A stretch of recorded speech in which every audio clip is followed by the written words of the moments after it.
Demak, boshladik bolajonlar. Diqqat qilamiz bolajonlar. Qaranglar. Bugun sizlar bilan nasib etsa tanqidiy fikrlash fanidan eng asosiy bo'lgan mavzularni va ularning qoidalari bilan o'rganib chiqamiz nasib etsa. Demak, birinchi o'rinda men misol testni ishlashdan oldin testga tayyor misol berilgan, lekin ko'proq men ma'lumot berishga e'tibor qarataman bugun darsda. Tanqidiy fikrlashni qanaqa usulda ishlash. Hozir misol uchun bitta darsni o'zida zo'r bo'lsa yoki 20 ta misol ishlashimiz imkoniyati bor. Lekin qoidalarni bilib olsanglar, usullarni bilib olsanglar, nasib etsa 100 talab, 200 talab misolni bemalol o'zinglar ishlay oladigan darajaga chiqib ketasizlar. Balkim minglab misollarda ishlay olishlari ham mumkin bu turdagi.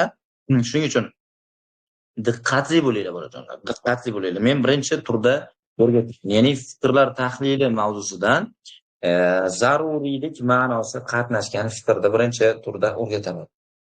Demak, zaruriylik ma'nosi qatnashgan fikr. Bu qanaqa fikr? Birinchi o'rinda anaqa zaruriylikni yozib qo'yib. Tayyor yozilganlari ham bor, lekin hozir jonli ravishda yozib tushuntirsam tushunarliroq bo'ladi. Zaruriylik ma'nosi qatnashgan fikrda, mana bunaqa yozaymi mayli? Ma'nosi qatnashgan fikr. Demak, e'tibor beraylik. Zaruriylik ma'nosi qatnashgan fikrda biz qanaqa fikrlarni o'rganamiz? Ya'ni misol uchun faraz qilaylik, men nimadir bo'lishi uchun bo'lishi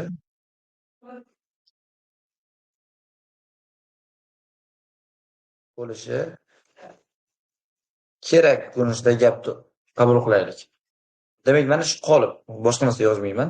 Zaruriylik ma'nosi qatnashgan fikrlar. Endi faqat bir narsaga kelishib olaylik. Agar men hozir tezroq yozishga harakat qilaman, imloviy xatolar ketsa oldindan uzr.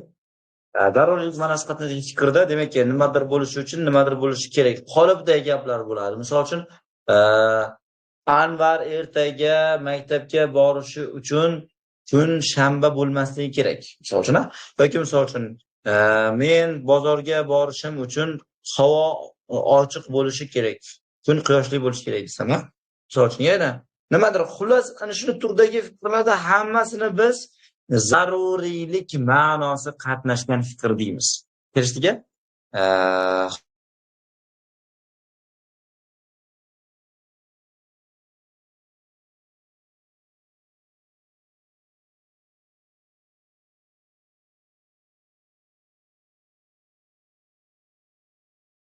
Ustoz, ovoz kelmayapti.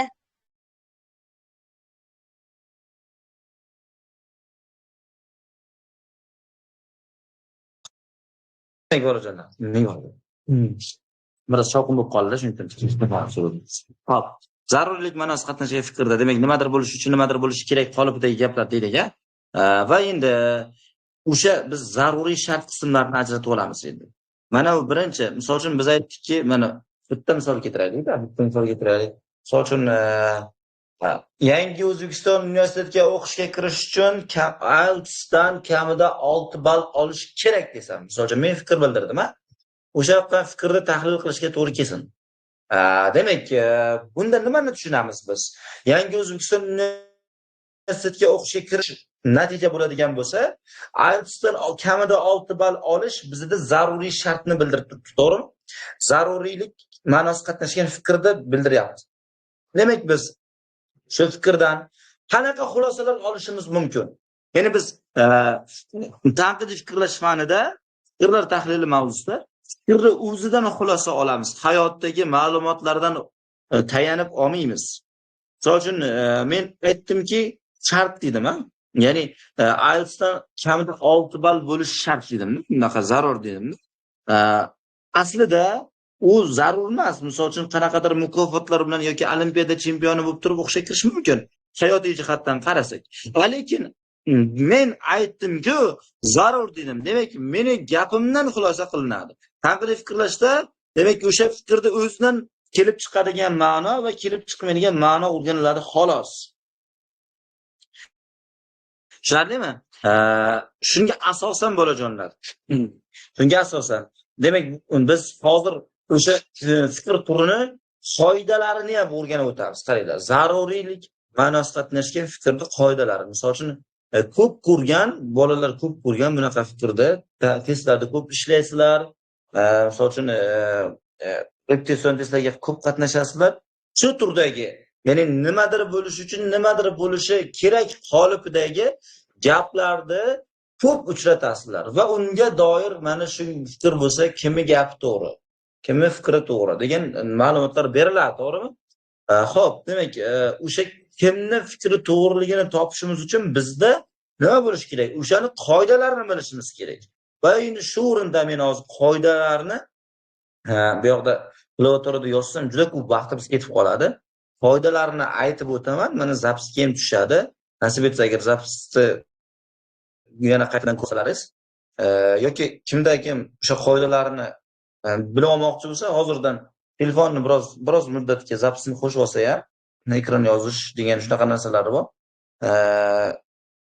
Juda ham yaxshi bo'lardi. Qoidalarni aytib o'taman. Demak, zaruriylik ma'nosida qatnashgan fikrda bunaqa qoidalar ishlaydi. Ya'ni agarda biz o'sha qanaqadir zaruriy shart bo'ladi, natija qism bo'ladi-da. Hozir birinchi strukturasini ham yozib qo'yay, strukturasi. Demak, strukturasi bunday bo'ladi-da. Mana misol uchun natija bo'lishi uchun zaruriy shart bajarilishi kerak. Ya'ni mana bu yerda nimadir natija aytadi. Misol uchun men boya aytdimki, Yangi O'zbekiston universitetiga o'qishga kirish uchun zaruriy shart, ya'ni misol uchun IELTSdan 6 ball olish kerak dedim, to'g'rimi?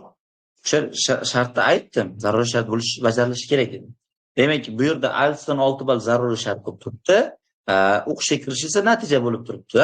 Misol uchun shu o'rinda xullas shunaqa turdagi fikrlarning hammasini biz xuddi shu qolipga o'xshatadigan bo'lsak, o'sha qolipning qoidalariga hammasi tushadi. Ertaga o'sha qolipdagi qoidalarni biz tushunmasak, hammasini tahlil qila olamiz. Demak, diqqat qilinglar, bolalar, yozib olinglar. Demak, bizda birinchi qoidamiz natija bo'lishi uchun zaruriy shartni bajarishimiz juda ham zarur deymiz. Ya'ni, endi davomi. Yana qaytaraman. Natija mana bu bo'lishi uchun, mana bunga erishish uchun mana albatta bajarilishi kerak. Zaruriy shartni mana buni bajarmasak, agar bu bajarilmasa, bu ham yo'q, natija ham yo'q. Ya'ni biz zarur dedik. Zaruriy shart bo'lmasa, natija ham yo'q deya olamiz. Demak, ana shu birinchi qoidamiz bo'lyapti. Men endi tushunarli tilda gapirishga harakat qilyapman. Kitobiy tilda emas. Ya'ni biz aytdikki, hozir tushunarli bola tilda gapirishga harakat qilyapman. Demak, natija bo'lish uchun zaruriy shart bajarilishi zarur, lekin zaruriy shartni bajarmasak, natija yo'q deb ayta olamiz. Mana birinchi qoidamiz. Endi ikkinchi qoidamiz bo'ladi. Bu birinchi qoida tugadi. Zarurligini tushundik. Juda ham muhim. O'sha shart bo'lmasa, natija yo'qligini tushundik. Mazmunda. Ikkinchi qoidamiz, buni ham qoida qilib aytib o'tay. Ikkinchi qoidamiz, agarda biz zaruriy shartni bajarsak, natija haqida hech qanday xulosa ayta olmaymiz. Endi natija bo'ladimi yo'qmi biz bilmaymiz. Misol uchun meni 6 IELTSim bor. Birinchi tushuntirib olayki, qoida qilib yozdirib. Meni 6 IELTSim bor. Demak, 6 IELTSim bor degani men Yangi O'zbekistonga o'qishga kirishni ayta olamizmi? Yo'q. Men Yangi O'zbekistonga topshiribsamchi. To'g'rimi? Yoki boshqa imtihondan, misol uchun matematikdan o'qishsam bo'ladi-da Yangi O'zbekistonga. Bu zaruriy shart, men aytayotgan shart yagona shartmi emas? Men yagona shart shu demayapman-ku. Demak, shu shartni bajarishimiz natijani kafolatlay olmaydi. Tushunarlimi? Natija uchun yetarli emas. Demak, biz qoidani quyidagicha yozdiramiz. Quyidagicha yozib olsanglar, yodlab olsanglar bo'ladi. Zaruriy shartni bajarish natija uchun yetarli emas. Ya'ni, zaruriy shartni bajarish natijani kafolatlamaydi. Mana ikkinchi qoida. Uchinchi qoidamizda esa, demak, shuni tushunib oldik. Uchinchi qoidamizda esa, agar biz natijaga erishib bo'lgan bo'lsak, albatta zaruriy shartlar bajarilgan bo'ladi. Hammasi bajarilgan bo'ladi. Mana misol uchun men o'qishga kirib bo'ldimmi? Zarur shartlar, misol uchun men aytsim bo'lgan o'sha yangi O'zbekistonga o'xshab bo'lgan bo'lsa, aytsim bo'lgan. Yoki misol uchun men hujjat topshirganman, pasport olganman. Xullas shunaqa shartlar ham bo'lishi mumkinki, o'sha shartlarning hammasi ham bajarilgan bo'ladi. Tushunarlimi? Maktab bitirganman. Demak, natijaga erishib bo'lgan bo'lsa, o'sha uchun natija uchun zarur bo'lgan shartlar hammasi bajarilgan bo'ladi. Demak, chunki zarur shartni bajarmasak, natija yo'q bo'lib qolardi. Natijaga erishib bo'ldikmi? Demak, nima deya olamiz? Zaruriy shartlar albatta bajarilgan. Agarda 4-qoidamiz desa, natijaga erishmadikmi? Natija yo'qmi? Zaruriy shart bajarilganmi, yo'qmi gumon. Mana misol uchun, men Yangi O'zbekiston universitetiga o'qishga kira olmadim. Shunda meni IELTS'im yo'qligi sabab bo'lganmi? Shuni ayta olamizmi? Yo'q. Boshqa sababdan kira olmagan bo'lishi mumkin. Kira olmaslikning sababi o'sha shartni bajarmaslik emas, boshqa sabab bo'lishi mumkin. Xullas, demak, shunday kelib chiqadiki, natijaga erishgan bo'lsa, zaruriy shartlar bajarilganmi, yo'qmi biz bilmaymiz. Erishmagan bo'lsa, qaytaraman, uzr. Noto'g'ri aytgan bo'lsam, uzr, hozir gapimni adashib ketdim. Natijaga erishmagan bo'lsa, zaruriy shart bajarilganmi, yo'qmi biz bilmaymiz. 4ta qoida bo'ldi. Hozir demak, o'sha 4ta qoidani og'zaga yaratib aytib berishga harakat qildim. Endi bu turib menimcha tushunarli. Bu turdan misol ishlaymiz endi. Misol ishlaganda yaxshi o'rganib ketasizlar. Mana qaranglar. 1. Sen Amerikaga borishing uchun ingliz tilini bilishing, pasport olgan bo'lishing va samolyot chiptasi uchun pul to'lagan bo'lishing kerak. Demak, bizada bir nechta zarur shart berilgan. Bu o'rinda 5-qoida qilib aytib ketsam ham bo'ladi. Lekin muhim qoida emas. 5-qoida. Agar bir nechta zaruriy shartlar berilgan bo'lsa, har biri bajarilishi shart. Ana 5-qoida. Chunki agar bittasi bajarilmay qolsa ham natija bo'lmay qoladi. Zarurda baribir. Chunki ingliz tilini bilishing bitta shart. Pasport olgan bo'lishing ikkinchi shart. Samolyot chiptasi uchun pul to'lagan bo'lishing uchinchi shart. 3ta shart. Sharti berilyapti. Demak, 3ta shartni bajarish mana uchun zarur. Mana nima? Natija. Amerikaga borishing deb, mana shu natija. O'sha natija uchun shularda zaruriy shartlarni bajarish zarur, lekin yetarli emas bo'lajak. Yetarli emas. Mana misol uchun meni pasportim bor, ingliz tilini bilaman, chipta uchun pul to'laganman, lekin Amerikaga bora olaman deb ayta olasizlarmi? Ayta olmaysizlar. Misol uchun viza ola olmasam-chi, yana nimadir bo'lib qolsa-chi, yana nimadir sabab bilan o'ta olmay qolsam-chi. Mumkinmi? Mumkin. Demak, bu shartni bajarish Amerikaga borish uchun zarur, lekin yetarli emas. Ya'ni natijani kafolatlamaydi. Xo'p, endi shunga asosan Anvar aytibdi. Menda chipta uchun yetarli pul bor va ingliz tilini bilaman. Men Amerikaga bora olaman deyapti. Ingliz tilini bilaman, demak men Amerikaga bora olaman. Xato bu. Nimaga? Chunki puli bor, ingliz tilini biladi, zarur shartlarning ikkitasi bajarilgan. Qolaversa, uchinchisi haqida bilmaymiz bir. Ikkinchi sababi, uchinchisi ham bo'lsa ham, uchinchi shart ham bajarilsa ham natijani kafolatlamaydi. Hozir aytdim-ku, to'g'rimi? Zarur, lekin yetarli emas. Shuni bilib olaylik, zarur lekin yetarli emas. Demak, natijani kafolatlamaydi. Shunga asosan Anvarning gapi xato bo'ladi, bolajon. Xato. Gulnozan gapini o'zinglar o'ylab ko'ringlar, nima bo'ladi? Bitta o'ylab ko'ringlar-chi, 1 minut.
Demak, endi ishlaymiz bolajonlar. Qaranglar.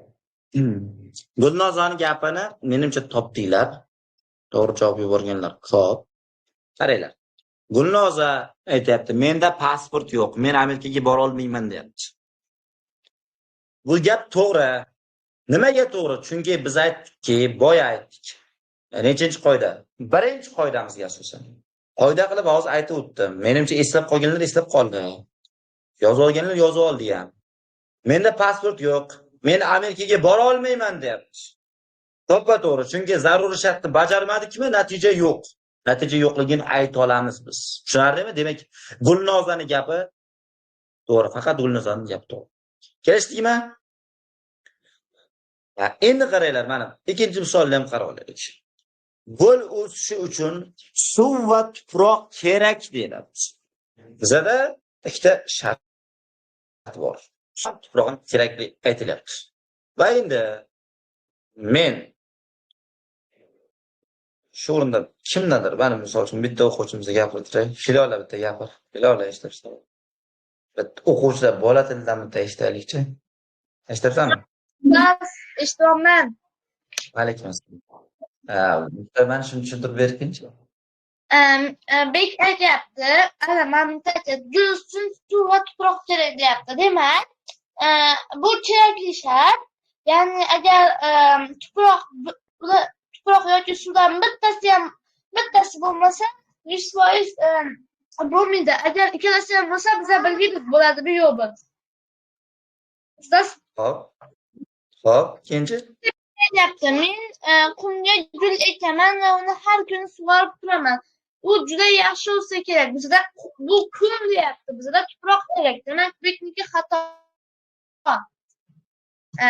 Men bog'imizdagi hosildor tuproqdan olib, unga gul ekkandim. Suv bermadim va u qurib qoldi. Gulinki to'g'ri, faqat gulinki bo'ladi javobi. Ustoz, meni fikrim bo'yicha. Yaxshi, Murojon. Barakallah. Demak, qaranglar. Endi shu o'rinda bolajonlar, sizlar tengi bolalarga ham eshittirdim. Ya'ni bundan maqsad nimaga? Ikki degan holatni tushuntirish maqsadi. Demak, menimcha boyaga hozir aytib o'tgan qoidalarim tushunarli bo'lgan bo'lsa kerak. Bu qoidalarga yaqqol ikkitagina misol. Keyingisi bunga tushmaydi. Keyingisi unga tushmaydi. Demak, bugungi darsdan maqsad shuni tushuntirish. Hozir kelyapti, biz tanqidiy misollarda ko'pini tahlil qilyapmiz o'quvchilarimiz bilan. Offlaynda ham shunaqa turdagi misollarda ishlayotganda ko'pchilik qiynalyapti. Qoidalarni to'g'ri yo'lini bilmaganligi uchun qiynalyapti. Demak, agar bilib olsa, shungina ishlaydi. Lekin bitta joyi bor. Bizda hayratga soladigan hayotiy jihatdan umuman g'alati misollar kelib qoladi. Buni hayotiy jihatdan qarasak, biz boshqa narsa deb o'ylaymiz, aslida javob boshqa narsa chiqadi-da. Shunaqa narsalarni bilishimiz uchun qoidalarni bilishimiz kerak. Tanqidiy fikrlash qoidalarini bilishimiz kerak. Bo'lmasa o'zimizdan o'zimiz fikrlab topavermaymiz. Xo'p, demak, bu misolimizda gul o'sishi uchun suv va tuproq kerak dedik. Suv bilan tuproq bizda zaruriy shart. Gulning o'sishi esa natija bo'lib turibdi. Va endi bekni gapini o'qigan paytimizda men qumga gul ekaman va uni har kuni sug'orib turaman deyapti. Demak, nimalar? U bitta shartni bajardi, sug'orib turishni bajaryapti, lekin qumga gul ekyapti. Ya'ni tuproq degan shartni bajarmayapti. Demak, biz boya qoidada zaruriy shart juda ham zarurida. Agar u bajarilmasa natija yo'q edi. Zaruriy shartlar bir nechta bo'lsa, bittasi bajarilmasa ham natija yo'q. Bittasi bajarilmadi, demak natija yo'q deb ayta olamiz. Aslida unday emas hayotda, lekin biz fikrdan xulosa qilishimiz kerak-ku, to'g'rimi? O'zimizdan o'zimiz gap qo'shib ketavermaymiz-ki. Mana shu ma'lumotda kelib chiqishini bilishimiz kerak-ki. Mana shu ma'lumot berilgan bizga. Shu ma'lumotdan shu chiqadimi yo'qmi? Shuni qidiryapmiz, shu chiqadimi yo'qmi? Bu demak, bu gapni qaraydigan bo'lsa, sug'orib turaman. Shu u juda yaxshi o'ssa kerak. Bu xato. Nimaga? Chunki qumga gul ekyapti u. Yaxshi o'sishini aytib bo'lmaydi. Yaxshi o'smaydi, tushunarlimi? Shartni bittasi bajarildi. Keyingisida esa Guliya aytyapti. Men bog'imizdagi hosildor tuproqdan olib unga gul ekkandim, suv bermadim va qurib qoldi. Demak, suv bermadi. Shartni bittasini bajarmadi. Ya'ni suv berish degan narsani bajarmadi. Demak, qurib qoldi desak, bu o'sha tepadagi gapga nisbatan bo'ladigan xulosa bo'la oladi. Tepada biz aytib suv bilan tuproq kerak dedik-ku. Suv bermabdi ekan, qurib qoldi deyishimiz tepadagidan xulosa chiqarilgan deya olamiz. O'shandan chiqqan xulosa bo'la oladi. Bu to'g'ri. Shuning uchun faqat Guleyni gapini to'g'ri deb qabul qilamiz, bolajonlar. Bu endi eng to'g'ri sodda misol. Demak, bizning maqsadimiz nima edi? Shunchaki ikkita misol keltirib qo'ydik, men bularni tushuntirish edi. Endi ikkinchi turga o'taman men. Bu tushunarli bo'lgan bo'lsa, ikkinchi turda o'sha harakat qilaman. Ikkinchi turimiz, demak, yetarlilik ma'nosi qatnashgan fikr. Xo'sh, qaranglar. Yetarlilik ma'nosida qatnashgan fikr. Demak, bu yerda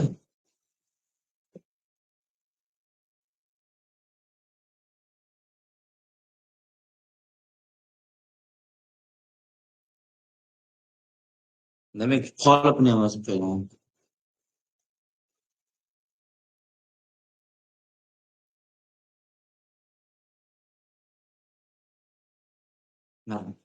Nimadir bo'lsa, nimadir bo'ladi. Nima bo'ladi? Misol uchun, men bugun darsga kelmasam, do'stim Bahrom ham darsga bormaydi desam, misol uchun, men fikr bildirdim shunchaki. Demak, men bormasam, Bahrom ham bormaydi. Bormaydi. Tushundingmi? Kelishdiga? Shunaqa. Demak, diqqat qilinglar bolajonim. Men gap aytganimga nisbatan bu yetarli shart. Meni bormasligim Bahromni bormasligi uchun yetarli shart. To'g'rimi? Garantiya bormaydi-da. Xullas shuni e'tiborga oladigan bo'lsak, mana yetarlilik ma'nosida qatnashgan fikrda shunaqa nimasi bor. Nimadir bo'lsa, nimadir bo'ladi. Garantiya bo'ladi. So'zni yozib qo'ying endi. Tushunarli tilda, ya'ni ko'cha tilida gapirsam, sizlarga bu tushunarliroq bo'ladi. Garantiya bo'ladi. Misol uchun, yana qanday misol keltirsak bo'ladi? Agar bugun yomg'ir yog'sa, ertaga kun quyoshli bo'ladi desam, endi men yolg'onchi bo'ldirman balkim. Buni muhim emas. Kimdir fikr bildiryapti-ku, u yolg'onchi odammi, ilmli odammi, u muhim emas. Lekin bitta muhim joyi bor. Bitta muhim joyi bor, nima? O'shandan xulosa chiqaramiz. Meni gapimdan nima xulosa chiqadi? Men aytdimki, bugun yomg'ir yog'sa, ertaga kun ochiq bo'ladi dedim. Demak, bugun yomg'ir yog'sa, aniq ertaga kun ochiq bo'ladi deymiz. Fikrdan xulosa shunday. Lekin biz ayta olmaymizki, bugun yomg'ir yog'masa nima bo'lishi haqida. Yomg'ir yog'masa nima bo'ladi bilmaymiz. To'g'ri? Shunday ekan, endi qaranglar. Biz strukturasini ham yozamiz. Ya'ni yetarli shart bajarilsa natija bo'ladi. Qolipdagi gaplar. Aniq bo'ladi. Nimadir yetarli shart bajarilsa natija bo'ladi. Qolip strukturasini ko'rsatdim. Mana qolipi bunday, mana shartda yetarli shart bajarilsa bunaqa bo'ladi. Ko'rinishda turadi-da. Demak, endi bitta misol olaylik. Savol. Bitta misolda o'zim tushuntirib beray. Xo'p. Ali bugun kech uxlasa, erta uyg'ona olmaydi. Nimaga e'tibor beraylik? Ali bugun kech uxlasa, erta uyg'ona olmaydi degan misol keltirildi. Endi qaranglar. Alining kech uxlashligi erta uyg'onmasligi uchun yetarli. Kech uxlasa aniq erta uyg'ona olmaydi. Lekin savol, erta uxladi. Soat hozir misol uchun 9 bo'ldi. 9 dan hozirdan uxladi misol uchun. O'sha hozirdan uxlasa, u haqida qancha sahardan turadi deya olamizmi? ayta olmaymiz. Baribir ham ertacha uyg'onmasligi mumkin, to'g'ri? Soat ertalabki soat 9-10 gacha uxlashi mumkin, to'g'ri? Baribir ham, ha? Demakki biz bitta narsani bilaylik. Ali bugun kech uxlasa, ertani uyg'ona olmasligi garantiya. Garantiya. Shuni tushunib oldik. Bu kech uxlashlik erta uyg'onmaslik uchun yetarli shart. Lekin kech uxlashlikda aytyapmizki, kech uxlamasa, ya'ni ertacha uxlasa, nimadir uxlasa bormi desak, yo'q. Kelasizmi? Qolibdi tushuntirdim. Endi qoidalarga o'taman. Mana u yetarli shart. Mana u natija qism. Erta uyg'onish natija qismda. Erta uyg'ona olmaslik natija qismi o'zroq bu yerda. Endi bolajonlar, men qoidalarni aytib o'taman boyagidek. Agarda birinchi qoidamiz yetarli shartni bajarsak, aniq natija bo'ladi. Natija bo'lishi garantiya. Tushunarlimi? Mana bu birinchi qoidamiz. Yetarli shart bajarilsa, misol uchun kech uxlasa, aniq erta uyg'ona olmaydi. Shunda aytmoqchiman, ta'kidlamoqchiman. Ha? Misol uchun yoki bugun yomg'irli bo'lsa, ertaga quyoshli bo'ladi degan misol oluvdimki. Bugun yomg'irli bo'lsa, ertaga aniq quyoshli bo'ladi. Chunki tepadagi ma'lumot shunday. Ma'lumot men bergan ma'lumot shunday. Men bergan ma'lumotga asosan shunday. Misol uchun agar men darsga bormasam, Bahrom ham darsga bormaydi degan misolni keltirdimmi? Do'stim Bahrom. Demak, mening darsga bormasam, aniq Bahrom ham bormaydi. Aniq. Ustoda shunday ma'lumot bor. Bormaydi aniq. Garantiya berish bor. Lekin men darsga borsam-chi, hech qanaqa ma'lumot yo'q. Ya'ni ikkinchi qoidamiz shu yerda kelib chiqadi. Ikkinchi qoidamiz yetarli bajarmasak hech qanday xulosa yo'q. Mana ikkinchi qoida. Ya'ni hech qanday xulosa yo'q degan nima degani? Natija bormi, yo'qmi biz bilmaymiz. Mana ikkinchi qoida. Tushunarlimi? Demak, qaytaraman. O'sha yod bo'lib qolishini ham kimlar yozmayapti-da, shuni yod bo'lib qolishini ham o'ylab turib, maydalab aytayapman-da. Ya'ni yetarli shartni bajarsak natija bo'lishi garantiya. Lekin yetarli shartni bajarmasak, natija bormi, yo'qmi biz bilmaymiz. Mana ikkita qoida bo'ldi. Uchinchi qoida. Agar natija bo'lmasa, yetarli shart ham bajarilmagan. Buni yozib olinglar. Agar natija bo'lmasa, yetarli shart ham bajarilmagan. Agarda yetarli shart bajarilganda edi, natija bo'lishi garantiya edi. O'sha qoidaga ishontirishning davomi shuda. Yetarli shart bajarilganda edi, natijaga erishish garantiya edi. Demak, natijaga erishmadimi, yetarli shart ham yo'q deya olamizda. Ana 3-qoidani aytdik. Xo'p, demak, qoidalardan bunaqa xulosani A bilan ko'rsatsam bo'lar ekan. A o'rinli bo'lsa, buni yetarli shart. Ustoz, ovoz yo'q. Nimaga ovozim yo'q? Ilola, ovozim bormi? Qaranglar, mana. Yetarli shart. Mana qilib tushuntiray. Yeshil bo'lsa, Ustoz, ovoz yetarli shart. chiqmayapti.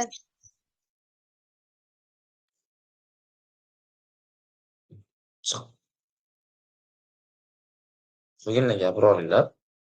Menda nima? Ovozim chiqmaydi. Baxtbek degan o'quvchimiz eshityapsanmi? Eshitayotganlar gapiringlar. Ilola, Baxtbek. Eshityapman, ustoz, bo'lsa mikrofonim yoqmayapman-da. Eshitilyaptimi? Qotib qolayotgan yo'q. Ovoz eshitilyapti, ekran ko'rinyapti. Eshitilyapti. O'zingiz eshitilyapti. Demak, qaranglar. Mayli. Demak, birinchi qoidadan boshlab mana forma ko'rinishda yozib berdik. Yetarli shart bajarsak, yeshi deylik. U bajarilsa, bundan kelib chiqadiki, natija aniq bo'ladi. Aniq bor. Yetarli shart bajarilmasa,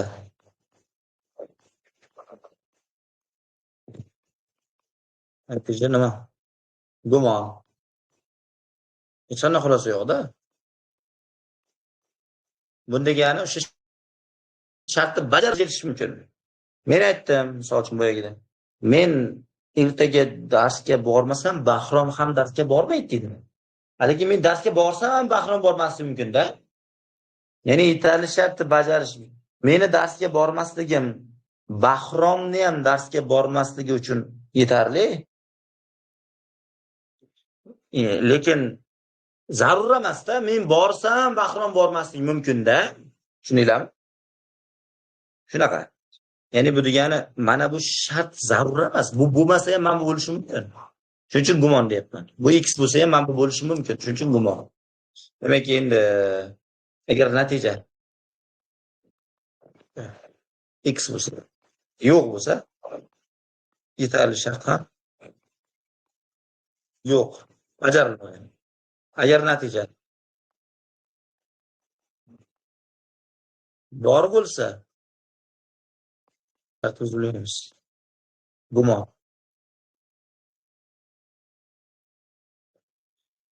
Mana, sizlarcha qoidalarni yozdim. Hozirlar screenshot qilib olinglar, tushunib olinglar muhimi. Mana shu ikkita gapga ko'p to'xtaldim, to'g'risi.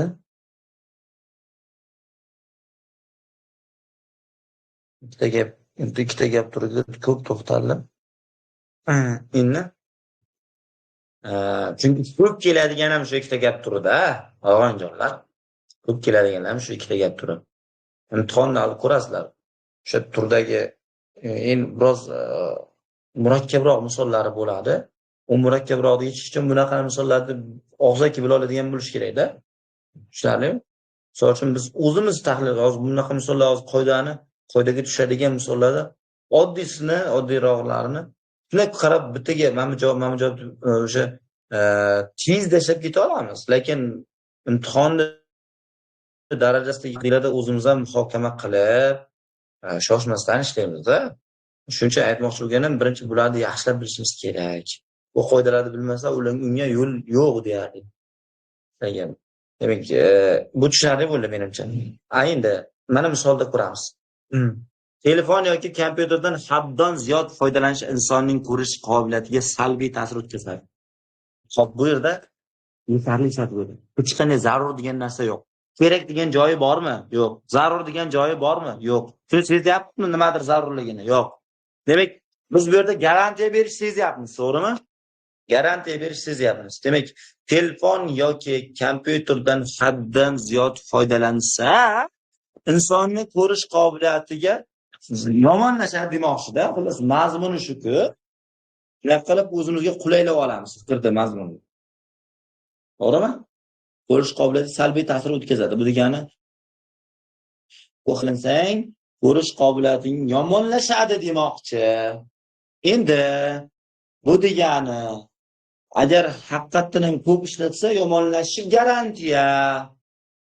Ko'p ishlatmasa-chi, nimadir xulosa bormi? Aytinglar-chi. Ko'p ishlatmadik. Ya'ni yetarli shartni bajarmadik. Demak, hech qanday xulosamiz yo'q. Endi misol uchun men ko'p ishlatmayapman. Telefonni ko'p ishlatmayapman. Misol uchun. Meni ko'rish qobiliyatim yomonlashmaydi deb garantiya bera olaman. Yo'q. Boshqa sababdan ham yomonlashishi mumkinmi meni ko'rish qobiliyatim? To'g'rimi?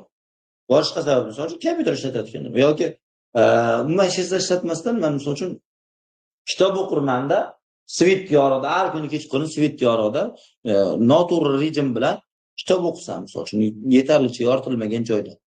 Unda ham meni ko'rish qobiliyatim yomonlashishi mumkin, misol uchun.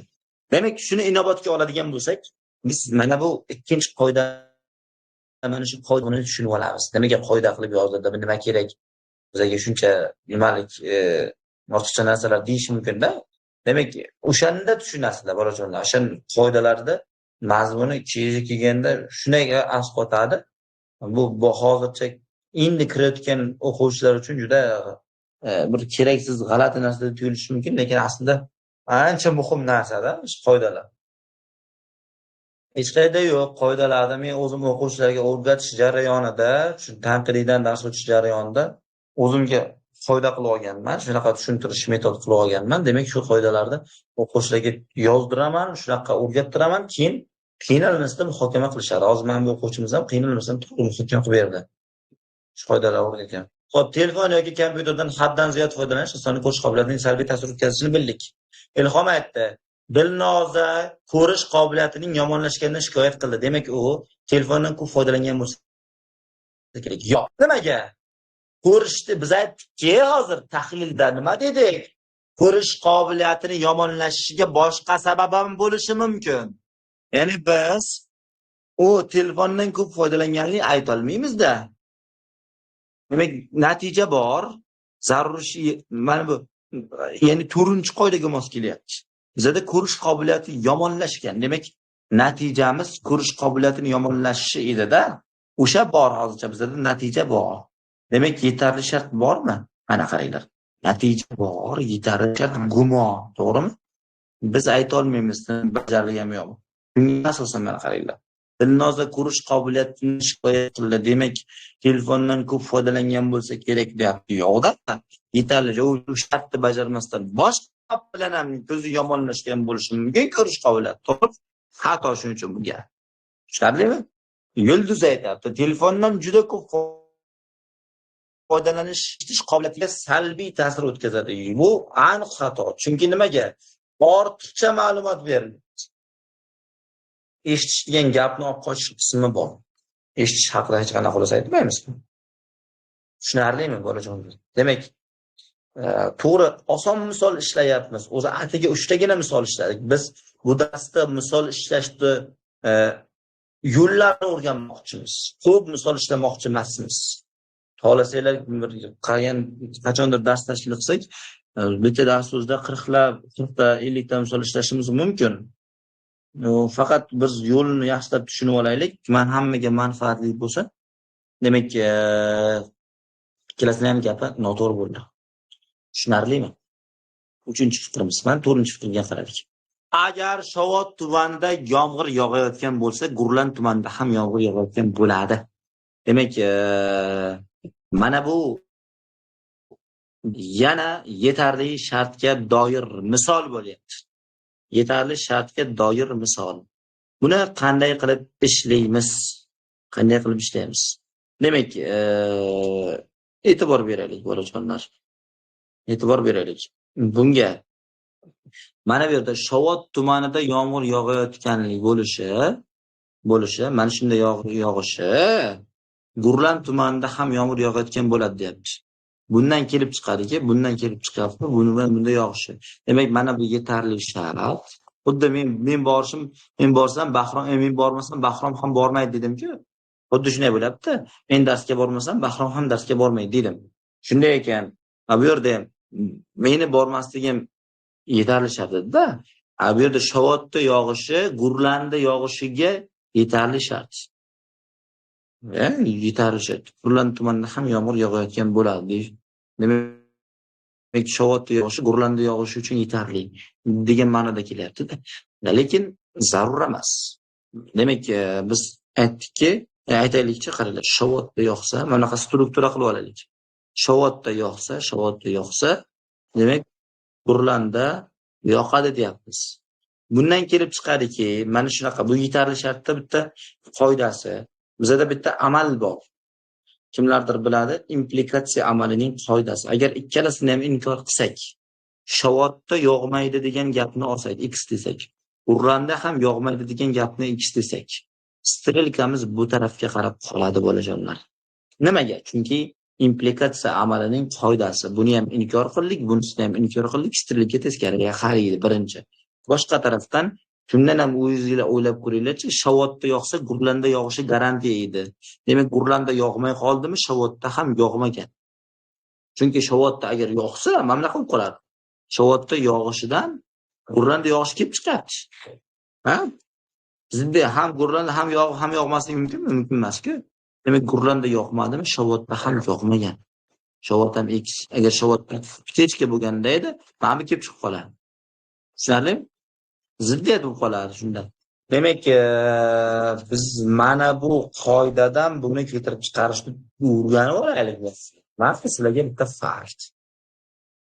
Xo'p, demak, buni ptechka, bunisidan ham ptechka, buni strelka buyoqqa qarab, bundan bu kelib chiqyapti. Demak, ikkalasini ham x qilsak, bunisidan bunisi kelib chiqib qoladi.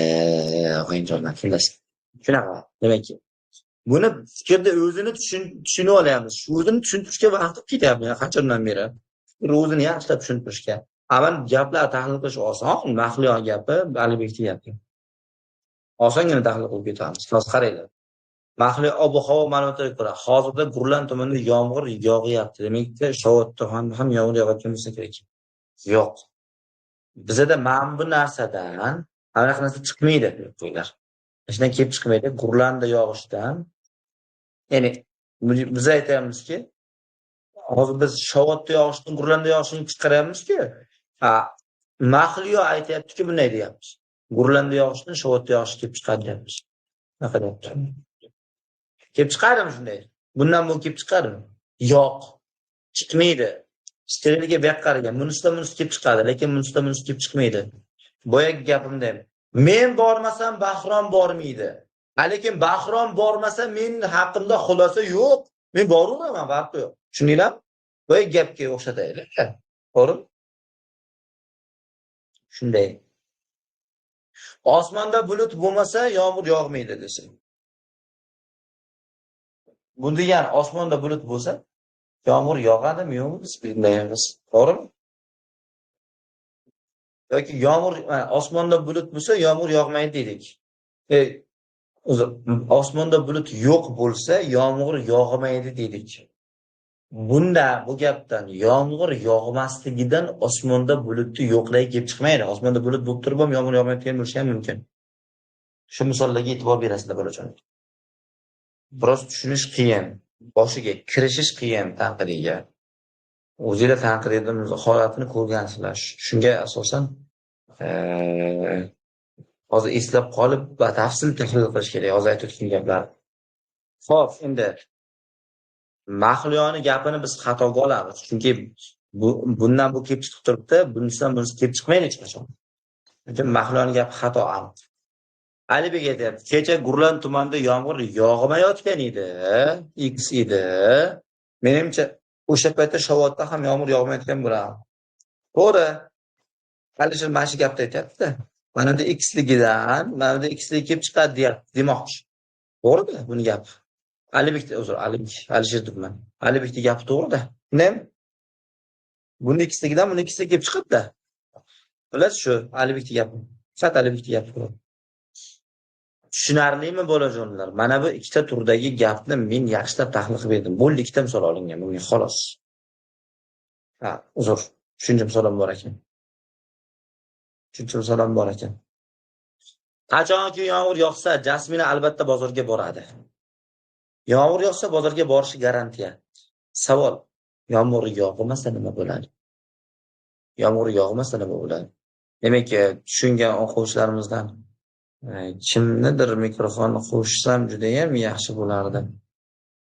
Kimga o'xshagan ekan? Lekin vaqtimiz ketib qolmas. Hozir men qo'shganim Tavakkal Shabnam degan o'quvchimiz eshityapsanmi? O'zing gapirgani bitta. Isming Shabnammi? Men tanimayman. Ha, Shabnam. Ishlayapti. Ishlab bergancha mana 5 ta ishlab bergan. Ya'ni bolalar tasavvur qilsinchi. Xo'p, davay. Shu 5 Ha. Chunki yomg'ir yog'sa, qachonki yomg'ir yog'sa, Jasmina albatta bozorga boradi. Demak, yomg'ir yog'ishi kerak, Jasmina o'shanda bozorga boradi. Bek aytayapti, demak hozir yomg'ir muhokama qilaylik, endi qiziqroq bo'ladi. Shuning uchun mikrofonni qo'shib turib qarang. Yomg'ir yog'sa, Jasmina bozorga borar ekan, yaxshi. Savol: yomg'ir yog'masa nimadir xulosa bor? Yo'q-a? Yomg'ir yog'sa bozorga borishi aniq. Yomg'ir yog'masa nimadir xulosa bormi? Yo'q. Yo'q-a? Demak, yomg'ir yog'masa Jasmina bozorga borishi ham mumkin, bormashi ham mumkin. Biz bilmaymiz. Demak-cha. Xo'p, endi qara. Bu tushunarli bo'ldi. Demak, yomg'ir yog'ishida garantiya bor bizda. Yog'sa Jasmina borishi garantiya. Agar yomg'ir yog'masa, nimadir xulosa bormi? Yo'q, hech qanday xulosa yo'q. Shunaqa xulosa, qoidalarda mazmuni shundan iboratda. Agarda bozorga boradi deyapti, bozorga bormadi. Demak, bozorga borish yo'q. Yomg'ir yog'magan. Yog'magan. Nimaga? Chunki yog'sa edi, borishi garantiya edi. Demak, bormadimi? Yog'magan. Kelishdikmi? Qaytaraman. Agar yomg'ir yog'sa edi, bozorga borishi garantiya edi. Demak, bozorga bormadimi? Yomg'ir ham yog'magan. Tushunarlimi? Ha. Ana xulosalarni qilib oldik biz o'zimizcha. Shuni endi birinchi tushunganimizcha kirishib ketgunimcha shuni ishlaymiz-da. Endi ishlab ko'ringlar-chi, osongina ishlasizlar. Demak, hozir yomg'ir yog'ib turgan bo'lsa kerak, chunki Jasmina bozorga ketdi. Bu to'g'ri, chunki Jasmina bozorga ketgan bo'lsa, yomg'ir yog'ib turishi kerak. To'g'ri.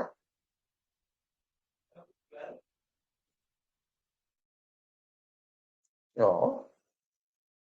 Biz aytdik-ku, yomg'ir yog'masa, boya aytmay qara. Nima dedim? Yomg'ir yog'masa, X bo'lsa nimadir xulosa bormi dedim, ha? Yog'madi. Bunda xulosa yo'q. Demak, xulosa yo'q. Va shunda ikki xil xulosa bor. Boradi, borishi ham mumkin, bormasligi ham mumkin. Shundaymi? Yog'masa. Demak, mana bordi. Yog'masligi ham mumkinmi? Yog'masa ham borishi mumkin, to'g'rimi? Yog'masa ham borishi mumkin. Nima bozorga ketayotgandan yomg'ir yog'ayotganini ayta olmaysan-da. Yog'mur, to'g'rimi? Bekti gap xato. Yetib keldimi? Ha. Ana. Guli aytibdi. Jasmina kecha bozorga bormadi. Demak, kecha yomg'ir yog'magan. Bu to'g'ri. Nimaga? Chunki Jasmina bozorga bormagan, shuning uchun yomg'ir ham yog'magan. Unday asosda olmaysan-da. Chunki yomg'ir yog'sa edi, bozorga borishi garantiya edi. Demak, bormadimi?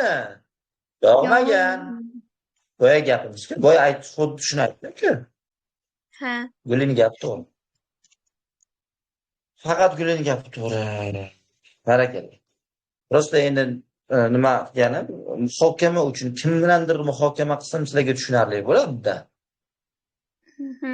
Endi qaranglar. Menimcha mana yetarlidan 3 ta misol ko'rdik. Menimcha tushunarli bo'ladi. Endi qolganini ijod qilasizlar. Men ochib berishga harakat qildim qoidalarini. Endi o'zlashtirish o'zingizlarda. Agar kim to'liq o'zlashtira olsa, eplaydi. Ya'ni aytmoqchi bo'lganim, tanqidiy fikrlash qiyin misollarni ham fikrlay oladigan bo'lishi mumkin. O'sha ma'lumot kam o'z tanqidiy fikrlashda. 6. Tushlikda majlisga qatnashgan o'quvchilargina keyingi hafta ekskursiyaga bora oladi. Bunisi bor. O'quvchilargina yagonalik. Faqat o'shalargina boradi. Bora oladi. Demak, boshqalar bora olmaydi. Ya'ni biz bu yerda 3-turdagi fikrga yuzlanyapmiz. Ya'ni yagona qatnashgan fikrni o'rganyapmiz. Endi 3-tur bu. Biz 2 ta turda o'rganib bo'ldik. Birinchisi nima edi? Zaruriylik. Ikkinchisi nima edi? Yetarlilik. Uchinchisi nima bo'lyapti endi? Yagonalik sharti bo'lyapti. Ya'ni faqat o'shalargina deyapti-da. Faqat o'shalargina. Demakki, bu degani o'sha kishilardan boshqalar haqida garantiyani biz beramiz. Ya'ni tushlikda majlisga qatnashgan o'quvchilargina keyingi haftaga muzeyga ekskursiyaga boradi deganda, qatnashmaganlar bormaydi degan xulosani ayta olamiz. Ya'ni boshqalar, ya'ni qatnashmaganlar haqida aniq xulosamiz bor. Ayta olamiz. Lekin o'sha tushlikda ekskursiyaga qatnashgan o'zi o'quvchilardan hammasi haqida xulosamiz garantiya emas. Mana misol uchun bitta misolda tushuntiray, shu turda tushuntirib olay. Undan keyin tahlil qilamiz. Mana misol uchun men aytay. 4-sinfni bitirgan o'quvchilargina bizning maktabga o'qishga kira oladi desam. Men aytayman. 4-sinfni bitirgan o'quvchilargina bizning maktabga o'qishga kira oladi desam. Sizlar menga javob beringlar-chi. 4-sinflarda hammasi kiradi degan ma'lumoti bormi shu gapimda? Yo'q. yo'q. To'g'rimi? Yo'q. Demak, men aytgan gapimdan tushunasizlarki, to'rtlargina kiradi deganimda, to'rtdan boshqalar, misol uchun 6-chi, 5-chi yoki 3-chi, 2-chi sinflar kirmaydi deb tushunasizlar meni gapimdan. Misol uchun, to'g'rimi? Kirmaydi deb tushunasizlar. Lekin to'rtlarda hammasi kirish haqida hech qanday ma'lumot tushunmaysizlar, to'g'rimi? Demak, biz qoidani shunday yaratamiz. Ya'ni yagonalik sharti bo'lsa, faqat yetarliga o'xshaydi. Nimadir bo'lsagina anaqa bo'ladi desak. Ya'ni misol uchun bu yerda ham majlisda qatnashgan o'quvchilargina keyingi haftaga ekskursiyaga, muzeyga boradi, muzey ekskursiyaga boradi deganimizda, majlisga qatnashmaganlar aniq bormaydi degan xulosa bor. Bir, ikkinchisi, tushlikda majlisga qatnashganlarda hammasi boravermaydi, biz bilmaymiz. Hammasi haqida garantiyamiz yo'q. Tushunadingmi? Ana. Demak, teskarisiga ishlaydi-da bu narsa. Faqat teskari o'sha shartni bajarmaganlar haqida aniq xulosa bor. Ular natijaga erisha olmaydi. Lekin bajarganlarda hammasi erisha oladi deya olmaymiz. Tushunarlimi? Ana bu o'sha turdagi fikrni qoidalaridan biri edi. Asosiy ikkita qoida. Shuni anglab olsanglar bo'ldi. Boshqa qoida yaratsak bo'ladi. Chalkashib ketib boshqa qoida qilib aytmayman qolganim. Shu turda tushuntirdim lekin. Malika aytayapti, Jasmina bugun majlisga boryapti. Demak, u albatta ekskursiyaga qatnashadi deydi. Majlisga borayotganidan biz birinchidan majlisga boryapti degani qatnashadi degani emas. To'g'rimi? Va qolaversa, qatnashgan o'quvchilarda ham hammasi haqida garantiyamiz yo'q. Hozir aytdik-ku, shu qolibdi. Shuning uchun Malikani ekskursiyaga qatnashish haqida garantiya gapi borki, Malikaning gapi xato bo'ladi. Malikaning gapi xato. Tushundingmi? Ikki xil xatoligini ikkita joyi bor. Birinchidan, majlisga boryapti degan qatnashadi degani emas. Agar qatnashib qolsa ham, qatnashni o'zi garantiya bermaydi, mamlakatga garantiya bermaydi. Agar lekin borki, mana shu gina degan joyini o'chirib qo'ysam, endi bu yetarlilikka ham qoldi. Tushlikda majlisga qatnashgan o'quvchilar keyingi hafta ekskursiyaga boradi, deyapman. Men aytayman, boradi aniq, boradi ular, deyapman. Tushundingmi? Unda garantiya bor. Qatnashsa boraveradi, garantiya. Lekin mana uni o'chirmasam, ginani qo'yib qo'ysam, garantiyasi yo'qolib qoladi-da. Tushundingmi? Garantiya yo'qolib qoladi. Ya'ni keyingi hafta ekskursiyaga bormasligi biroz annoq bo'lib qoladi.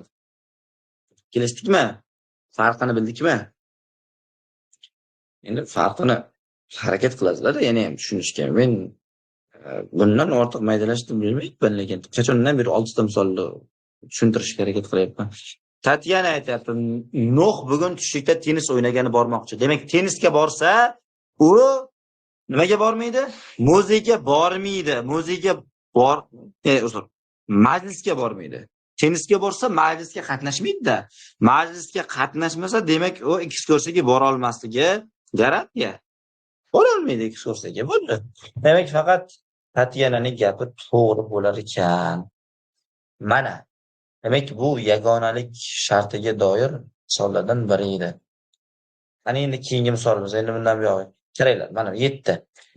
Mashinada benzin yoqilg'isi bor bo'lsagina uni haydash imkoniyati bor. Aytaraman, mashinada benzin yoqilg'isi bor bo'lsagina uni haydash imkoniyati bor. Demak, bitta narsani tushunaylik. Buni boyagi qoidamizga asosan, ya'ni u gina qo'shimchasi faqat teskarisiga garantiya beradi.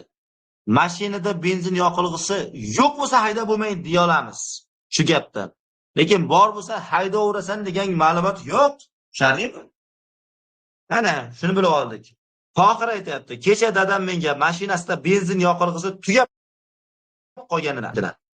Menimcha dadam mashinasida hayday olmagan bo'lsa kerak. Bizni garantiyamiz benzin yo'qligi uchun edi, borligi uchun emas. Shuning uchun yo'qmi, tugadimi, hayday olmaydi degan gap, hayday olmagan degan gapimiz to'g'ri bo'ladi. Juda chuqur kirmaymiz, lekin O'sha vaziyatga nisbatan qarasak, benzini yo'qmi, hayday olmaydi. To'g'ri bu gap. Tushundingmi? Siroch aytyapti. Men kecha mashinamga 10 litr benzin yoqilg'isini quygan edim. Endi mashinamni bemalol hayday olaman deb o'ylayman. Yo'q. Bu gap xato. Nimaga xato? Chunki biz aytdikki, mana shu yoqilg'isi bor bo'lsagina haydash imkoniyati bor deganda, yoqilg'isi yo'q bo'lsa haydash imkoniyati yo'q deya olamiz. Mana shu narsa chiqadi, shunga garantiya bor. Lekin yoqilg'i bor bo'lishidan haydashni o'zini ayta olmaymiz. Faqat teskarisiga garantiya beradi yagonalik dedik. Tushunarlimi? Buni oladigan bo'lsak, demak, Surojning gapi xato bo'lib qolibdi. Faqat Tohirning gapini to'g'ri deb olamiz. 3-turni ham menimcha tushuntira oldim. Ikkita misol ko'rdik. 3-turni, 3ta turni o'rgandik hozir. 3ta turni o'rgandik. Kechdiga. Xo'sh, og'ayni jonlar. Keyingi misolga o'tamiz endi. Keyingi misolimiz menimcha hozircha birinchi sizlardan talab qilinadi o'sha 3ta turni xohlagan misolni bersa javob bera oladigan bo'lish. Ana shunda o'zlashtira olgan bo'lasizlar. Bo'lmasa o'zlashtirgan bo'lmaysizlar. Xo'p. Keyingisiga bolajonlar.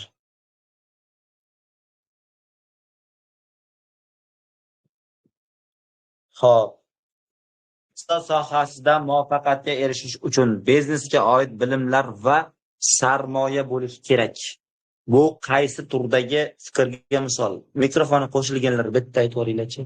Ikkalanglarga mayli, ruxsat. Chunki sohasida muvaffaqiyatga erishish uchun javob aytmaylik. Qaysi turdagi fikr? Bu 3ta turda qaysi biriga kiradi? Birinchisimi, ikkinchisimi, uchinchisimi? kerakli. Ya'ni zaruriyat. nechinchi tur? Birinchi tur. Birinchi o'rganganimiz, ha? Shunday. Zarurlik shartiga kiradi. Birinchi o'rgangan qoidalarimizga asosan. Savdo sohasida muvaffaqiyatga erishish uchun biznesga oid shu ikkita shart bor. Birinchisi biznesga oid bilimlar, ikkinchisi sarmoya bo'lishi kerak. Xo'p, endi ikkita shart zarur. Natija uchun yetarli emas lekin. Xo'p, Anvar aytadi, mening sarmoyam ham, biznesga oid bilimlarim ham bor. Demak, men savdoda muvaffaqiyatga erisha olaman deyapti. Xato, chunki biz qoida aytdik, zaruriy shartlarni bajarish natija uchun yetarli emas dedik. Tamam. Boshdan qilib ishab qo'ysak bo'laveradi. Keyingisini ham ishladik. Mana qaranglar, oson bo'lib qoladi. Qoidalarni zo'r bilib olsanglar. Abdulla aytayapti, menda yetarlicha sarmoyam bo'lmasa ham, biznesga oid juda ko'p kitoblar o'qigan. Demak, savdo sohasida muvaffaqiyat qozonish men uchun juda oson deyapti. Xato. Nimaga? Chunki bu bitta shartni bajarmagan. Bir, ikkinchisida esa o'sha ikkinchi shartda bilimlari ko'p bo'lishi, demak, muvaffaqiyat qozonishini kafolatlamaydi. Bu ikki shart, ya'ni zarur shartni bajarish natija uchun yetarli emas. Kelasini ham xato. Kelasini ham gap xato mana. Kelasini ham fikr xato. 9. Hamma professional bokschilar kamida 40 daqiqa to'xtovsiz arqonda sakray oladi. Demak, 40 daqiqa to'xtovsiz arqonda sakray oladi. Endi shu gapdan bu qanaqa ma'lumot? Qanaqa fikr? Nechinchi tur? Kim topdi? To'g'ri. Sakray oladi, garantiya sakray oladi. Yagonalik emas. Zaruriy emas. Qaysi? Yetarli sharti. Bu ikkinchi tur. Ikkinchi tur to'g'ri. Garantiyalik bor. Demak, professional bokschilar arqonda sakray oladi. Buni tahlil qilishdan oldin xuddi menga o'xshab savol beringlar, o'zingizlarga o'zingizlar. Misol uchun men xato qilmasligi uchun ham o'quvchilarga yaxshi tushunarli qilib tahlil qilib berish uchun o'zimga o'zim savol beraman. Xo'p, yaxshi. Bokschilar 5 daqiqa to'xtovsiz arqonda sakray olar ekan. Boshqa sportchi, boshqa sport turi egalarichi, misol uchun futbolchilarchi yo kurashchilarchi, ular shunda sakray olmaydimi? Sakray olmaydimi? Shunda nima deyapsizlar? Yo'q. Bilmaymiz. To'g'rimi? Mana shunaqa o'zingizlarga savol bersanglar, misolni xatosiga yechasizlar. Demak, professional bokschilar 5 daqiqa sakray olar ekan. Savol.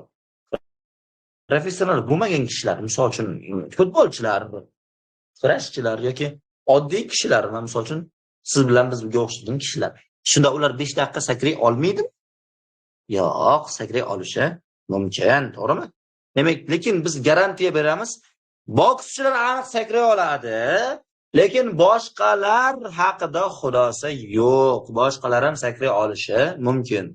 Kimnidir ko'rdinglar, misol keltirayda, misol uchun qaradinglar, hozir kimdir 5 daqiqa arqonda sakrayadi. Uni sen biz borib turib, sen bokschi bo'lsang kerak deya olamizmi? Yo'q. Bokschi bo'lish shart emas u, to'g'rimi? Faqat sportchi bo'lish ham mumkin, to'g'rimi? Xo'p, xullas shuni tushunib oldik. Sardor aytibdi, Eldor kamda 10 daqiqa arqonda to'xtovsiz sakray oladi. Demak, u professional bokschi bo'lsa kerak. Yo'q. U boshqa kasb egasi bo'lishi ham mumkin. Bokschi deb ayta olmaymiz. Chunki bokschilardan boshqalar haqida xulosa yo'q-ku. Shunga asosan buni Sardorning gapini to'g'ri deya olmaymiz. Elbek aytibdi, Asror karatidan qora belbog'ga ega, lekin boksdan hech qanday tajribasi yo'q. Demak, u arqonda to'xtovsiz 5 daqiqa sakray olmaydi. Yo'qda. Asror karatichi ekan, bokschi emas ekan, shundan sakray olmaydi deb xulosa qilib qo'yyapmiz. O'da. Buni demak ayta olmaymiz. To'g'ri. Biz boyagi qoidaga tushiradigan bo'lsam, yetarli shartni bajarmagan. Ya'ni bokschi emas-da u. Bokschi emas. Demak, bokschi bo'lish yetarli shart edi. 5 daqiqa to'xtovsiz sakrashchi natija edi. Demak, o'sha bokschi bo'lsa, natijaga erisha olamiz. Bokschi bo'lmasak esa hech qanday xulosa yo'q. Ya'ni yetarli shart bajarilmagan. Natija haqida xulosa qila olmasdik. Mana qoida, mana qaraydi. Shunga qaraydi. Men noto'g'ri yozdiribmanmi? To'g'ri yozdiribman. Yetarli shart bo'lmasa, natija gumon edi. Tushdimi? Qoidaga tushdi. Qoida bejizga emas ekan. To'g'rimi? Demak, xatoda bu ham, ikkalasining ham, Sardorda ham, Eldorda ham gap. Ikkalasining ham xato. Xo'p. 10. Bir radio stansiyasi paxsa ko'rgazmasiga bepul chiptalar taqdim etmoqda. Faqat endi qaranglar, bu vaziyatga nisbatan ishlanadigan misol, fikrda emas. Bu vaziyatga nisbatan to'g'ri va noto'g'ri fikrni topish. Tepada esa biz fikrlar tahliliga doir misollarni ko'rdik. Fikrni o'zidan xulosa chiqarish. Bu fikrlar tahlili. Vaziyatga nisbatan aytilmayapti bu. Lekin mana bunda vaziyatga nisbatan aytilyapti. 10. Ya'ni vaziyatga qaraymiz, juda chuqurlashmaymiz. Bir radio stansiyasida paxsa ko'rgazmasida bepul chiptalar taqdim etmoqda. Faqatgina ikkita usulda yutish mumkin. Eng birinchi 10 kishi bo'lib ular bilan bog'lanish.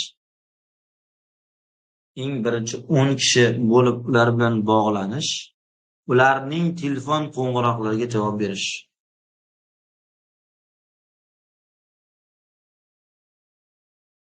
Xo'p, faqatgina ikkita usulda yutish mumkin aytmoqda. Xo'p, eng birinchi 10 kishi bo'lib ular bilan bog'lanish, ularning telefon qo'ng'irog'iga javob berish. Xo'p, Jasmina aytayapti. Jasmina aytayapti. Men radio stansiyasiga qo'ng'iroq qildim va ular telefonini olib shuning uchun men bepul bilet yutaman deyapti. Ozgina mana bu yerda e'tibor qilamiz. Tarjima biroz chiqmay qolibdi. Bu nima qilingan? Cambridge assessment savollaridan tarjima qilingan savol. Eng birinchi 10 kishi bo'lib ular bilan bog'lanish birinchi shart. Ikkinchi usul esa ularning telefon qo'ng'irog'iga javob berish. Men radio stansiyasiga qo'ng'iroq qildim va ular telefonimni oldi. Shuning uchun men bepul bilet yutaman deyapti. Xo'sh.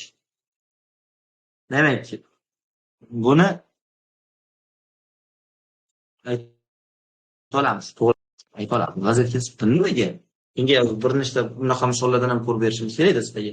Buni ayta olamiz. Chunki bundan buyog'iga biroz qiyinroq misollar aynan shunaqa tanqidiylar berilgan, o'ylantiradigan, fikrlatadigan tanqidiylar berilgan bundan buyog'iga. Boshdagi faqat mavzuni o'rganish uchun misollar edi. Endi mavzu tugadi. O'sha turdagi narsani o'rgatib, mavzu tugadi. Endi misol ishlaymiz. Jasmin aytadi, men radio stansiyaga qo'ng'iroq qildim deyapti. Ular men telefonimni oldi deyapti. Olib men bilan gaplashdi degan joyi qolib ketganmi deyman. Xolos shunaqa joyi bor-da, shuni tushunib olinglar, maylimi? Va endi u bilan aloqada bo'libdi. Bu yerda demak ular bilan bog'lana olsa, yutish mumkin. Ikki xil usulda yutish mumkin. Demak bitta usul bo'ldi. Buni ayta olamiz. Shu joyni to'g'rilasak ayta olamizda. Shu kamchiligi biroz bo'lib qolibdi, ming bor uzr, lekin men o'zim aytish to'ldirib ketyapman. Jordan aytayapti, men radio stansiyasidan bepul bilet yutdim. Mening undan kimgadir qo'ng'iroq imkoni yo'q. Shuning uchun ular menga qo'ng'iroq qilishgan bo'lishi kerak.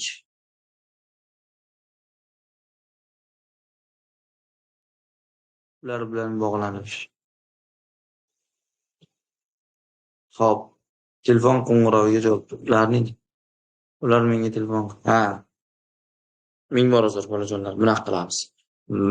Matnni mana shu joyini biroz noto'g'ri tushunamiz. Gap bunday. Tarjimada bunaqa hozir tanqidiylar kelyapti bolajonlar. Tanqidiylarni biz tarjima qilishga harakat qilyapmiz va o'sha o'zbek tiliga to'g'ridan-to'g'ri tarjima bo'lganda biroz kamchiliklar paydo bo'lib qolyapti. Uni biz tushunarli tilga o'zimiz o'tkazishimiz kerak. Imtihon savollaridan ham xabarimiz bor. Imtihon savollarida shunaqa vaziyat kuzatilganini bildik va bu ko'rinishda juda unga e'tibor bermayapmiz. Nimaga? Chunki kamchi bor bo'lsa shu ko'rinishda o'quvchi ko'rsin. Shu ko'rinishda o'zi kamchiligini to'g'rilab bila olishi kerak. Chunki imtihonda shunday bo'lyapti vaziyat. Shunga juda biz e'tibor bermaganmiz. Bu yerda ham shunaqa bo'lgan. Aynan shunga ustida ishlayapmiz. Kamchiligini to'g'rilab olishni bolam o'ziga ham tashlash kerak. Kamchiliklari bor misollar ko'rdik imtihonda. Va endi shunga asosan bu yerda bunaqa kamchilik ketib qolganini endi sezib qoldim. Birinchi tushunmagan ekanman, to'g'risi. Qaranglar. Birinchi 10 kishi ular bilan bog'lanish, ya'ni birinchi 10 kishi ularga telefon qiladi, radioga telefon qiladi boshda 10 kishi. Ha? Qolaversa, birinchi 10 kishi, birinchidan 10-chi o'ringa chiqadi. Qolaversa, ular o'zi telefon qiladiganlar, misol uchun menga telefon qiladi, radioni o'zi menga telefon qiladi. O'shanda men yutaman. Meni o'zim telefon qilsam 11-chi o'ringa qo'ysam yutmayman hech qachon. Shuni aytmoqchi ekan. Vaziyatni tushunarlimi? Endi tushunarli bo'ldi. O'sha vaziyatga nisbatan endi qaytadan ishlaymiz. Va Jordanning fikrini o'qilaylik-da. Bepul bilet yutdim. Demak, telefon qilishda imkoniyati yo'q ekan. Demak, u telefon qilmagan. Demak, u telefon qilmagan bo'lsa, o'zlari telefon qilgan. To'ppa-to'g'ri. O'zlari telefon qilishi to'ppa-to'g'ri. Endi men radiosidan qo'ng'iroq qildim va ular telefonimni olishdi. Shuning uchun men bilet yutib olaman. Bu gap endi xatoga o'tadi. Ming borosa boya noto'g'ri tushungan ekanman. Nimaga xatoga o'tadi? Asoslab beray. Chunki ular telefonini olishini o'zi 10taligini kafolatlamaydi-ku. So'ja telefon qildi. 15-o'rin bo'lib turib, ular ko'tardi. Siz kechikdingiz, biz 10 ta odamni olib bo'ldik desa nima deydi? To'g'rimi?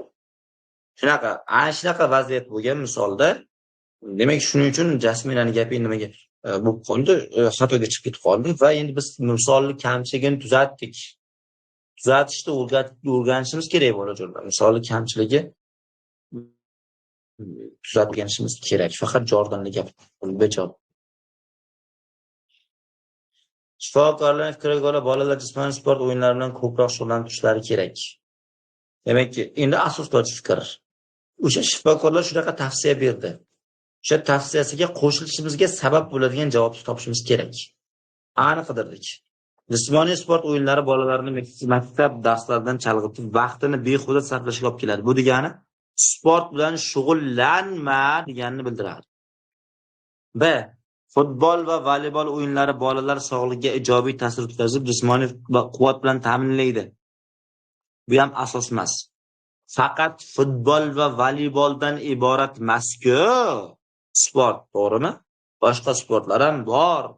Shunday ekan, bizda gapni burib ketish bo'lyapti. Gapni burib ketish, ya'ni biz umumiy narsa haqida gapirsak-ku, faqat futbol va voleybol burilib ketib qolsa, nima deymiz biz? Nima deymiz? Gap burilib ketib qolsa, xato deymiz, tamom. Endi hozir eslab turibdi-ya, bolajonlar.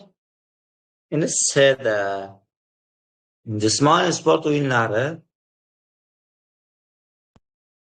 S'da qaranglar, jismoniy sport o'yinlari bolalar sog'lig'ini yomonlashtiradi va miya faoliyatiga ham salbiy ta'sir o'tkazadi. Salbiy deyapti, yomon degani salbiy. Demak, bu jismoniy sport o'yinlari senga yomon ta'sir o'tkazadi desa, shug'ullanish kerak deganini bildiradimi? Asoslaydimi? Asoslamaydi, to'g'rimi?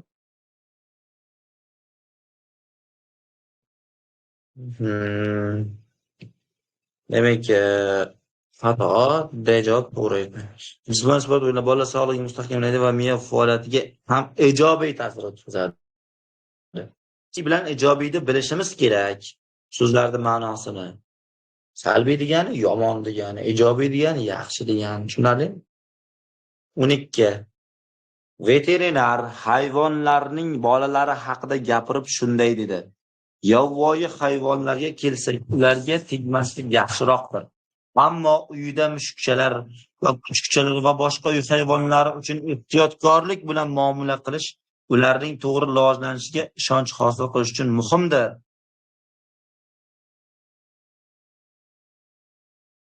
Endi qaranglar, qaytaraman.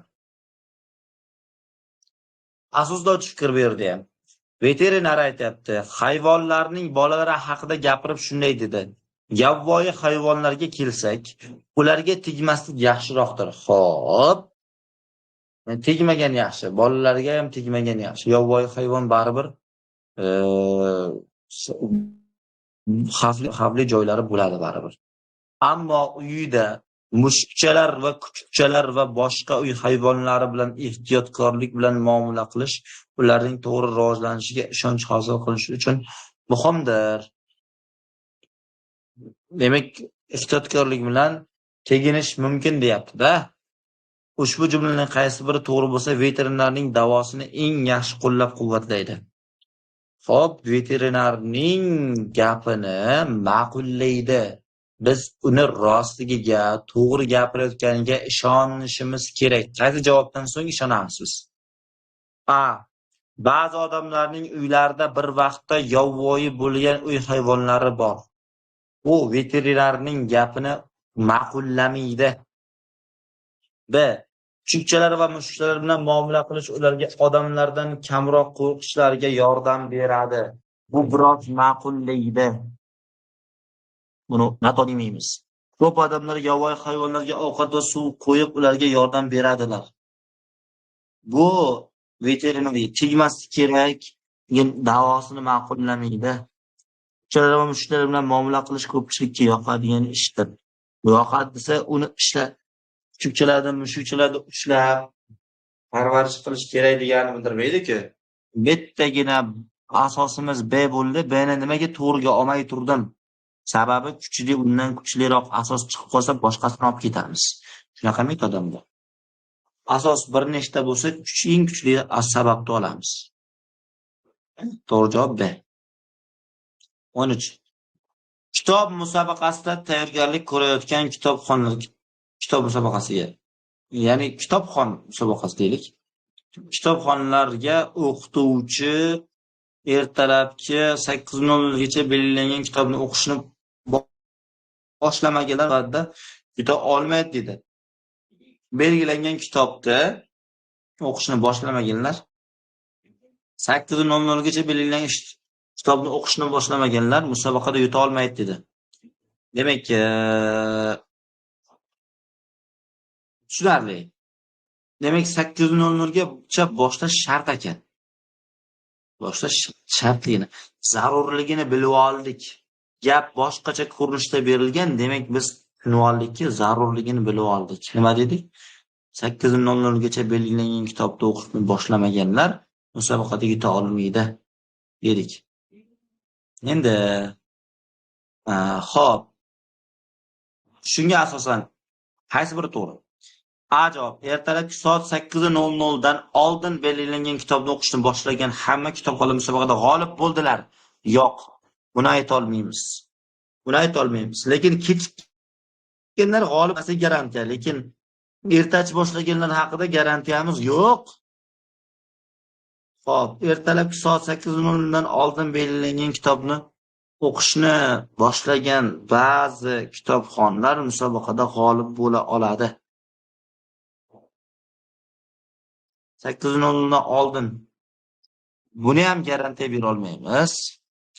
Ertalabki soat 8:00 dan keyin belgilangan kitobni o'qishni boshlagan hech bir kitobxon musobaqada g'olib bo'la olmaydi. To'g'ri bu. Chunki biz aytdikki 8 gacha boshlamasang g'olib bo'la olmaysan dedik. Demak 8 dan kech boshladimi? Aniq bizning gapimizga ko'ra g'olib bo'la olmaydi. Tushunarli? Bo'ldi. Javob to'g'ri.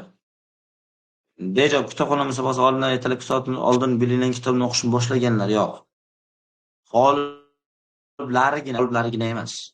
Boshqalar ham ertalab 8 dan oldin boshlagan bo'lishi mumkin. Ayta olmaymiz. Xullas, javob faqat 14. Agar inson o'z nafratlanadigan ishda ishlasa, demak unga pul kerak bo'lgan. Yuqorida tasdiq to'g'ri bo'lsa, quyidagi qaysi bir to'g'ri bo'lishi kerak? Qaytaraman. O'zi nafratlanadigan ishda ishlasa, demak unga pul kerak bo'lgan. Pul uchun ishlatgan bo'lgan demoqchi. Demak, xo'p. A javobni o'qidik. Shunga asosan qaysi bir to'g'ri? Agar insonga pul kerak bo'lsa, demak o'zi nafratlanadigan ishda ishlashi kerak. Yo'q, buni ayta olmaymiz. Pul kerak bo'lsa, o'zi yomon ko'rgan ishda ishlash kerak degani emas. Yaxshi ko'rgan ishda ishlasham bo'laveradi. Agar inson o'zi yaxshi ko'radigan ishda ishlasa, demak unga pul kerak emas. Yo buni ayta olmaymiz. O'zi yaxshi ko'rgan ishda ishlasa, pul kerak emasligini bila olmaymiz-ku. Agar insonga pul kerak bo'lmasa, demak o'zi nafratlanadigan ishda ishlamaydi.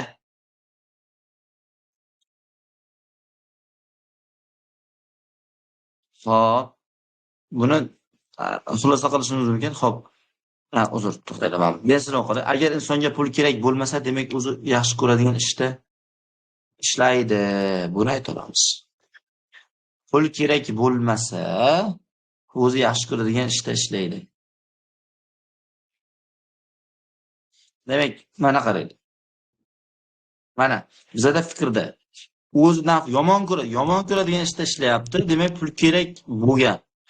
Pul kerakligini x qilsak, bundan kelib chiqadiki, mana x degi nafratlanadigan ishda ishlamaydi. Demak, yaxshi ko'radigan ishda ishlaydi. Shunaqa xulosa qilsak bo'ladi. Boyagi ko'rsatgan qoidam, agar A dan kelib chiqsa B, agar B ni x qilsak, A ni x ni ham qilsak, strelka B ga qarab qoladi. Bunisidan o'zi kelib chiqadi. Shu qoidaga shunday javob bor. Endi 15 ga o'tdik. Al-Xorazmiy nomli ma'lum bir fanlarga ixtisoslashtirilgan maktabda o'qigan o'quvchilarning matematik bilimi boshqa maktablarga qaraganda ancha kuchli. Fikrni qaranglar. Al-Xorazmiyda bolalar kuchli deyapti. Buni sababi nima? Bitta o'ylab olaylik. Endi qaranglar o'zimizcha. Avazbek fikr bildiryapti endi. Menimcha matematika faniga ancha-muncha qiynalaman. Al-Xorazmiy deyapti, uzr. Al-Xorazm maktabiga kirsam, matematikani yaxshi o'rganib olaman deyapti. Ya'ni bu degani, u yerda matematika zo'r o'qitilar ekan, men shu yoqqa kirsam zo'r o'rganaman deyapti. Bu adashyapti. Nimaga? Qaysi javob uni adashayotganligini, xatoligini ko'rsata oladi? Bitta o'ylab ko'ringlar-chi. Qaysi variant uni xatosini ko'rsata oladi? Bitta o'ylab ko'ring, davay.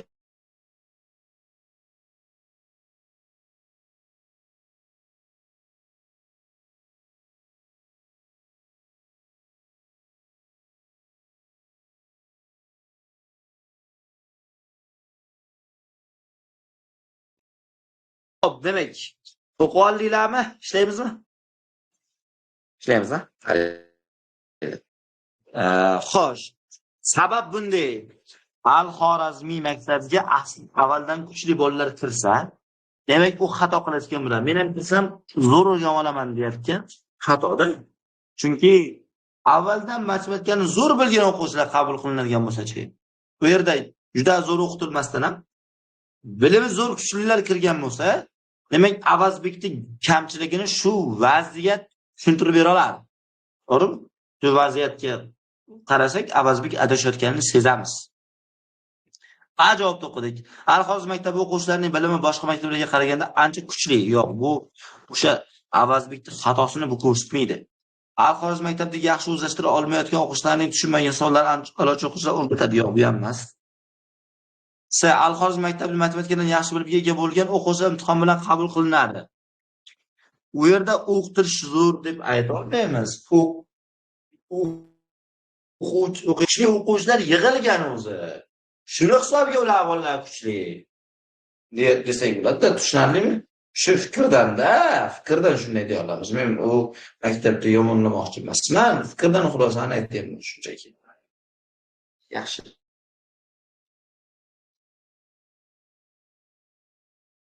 Xo'p. Keyingisi 16. Shifokorlarning bir qismi odamlarga kun davomida ko'proq uxlashni maslahat beradi. Ammo bir qism psixologlar ko'p uxlash insonni bo'shashtirishga va ularni dangasa qilib qo'yishga ishonadi. Buni bilgan Sanjar qaysidir kasb egalari xato qilyapti degan fikrga bordi. Shifokorlar aytayapti, ko'p uxla deyapti, psixologlar ko'p uxlama deyapti. Demak, aynan bittasi adashyapti, deyapti Sanjar. Demak, Sanjar adashyapti. Aslida Sanjarni fikirdagi xatoni topishimiz kerak. Shifokorlar bilan psixologlarning xatosini topishimiz kerak emas. Demak, Sanjarni fikirdagi xato qayerda bor?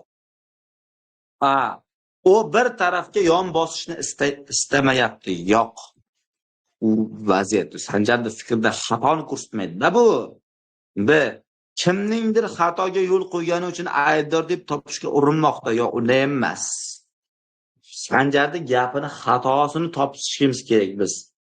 Bu xatosini topib bermaydi bu javoblar, sabablar. Uning ikkala fikrga ham amal qilgisi kelmayapti. Bu ham xato. Uyqu vaqti turli xil odamlarga turlicha bo'lishi mumkinligini hisobga olmadi. Ya'ni bu degani turli xil odamlar uchun turlicha. Kimlar uchundir ko'p uyqu yaxshi, kimlar uchundir kam uyqu yaxshi. Kezi kelganda bitta tavsiya ham bunday ham uyquning ham foydali, ham zararli jihatlari bor. Shuni inobatga olsak, Sanjarning xatosi kelib chiqadi.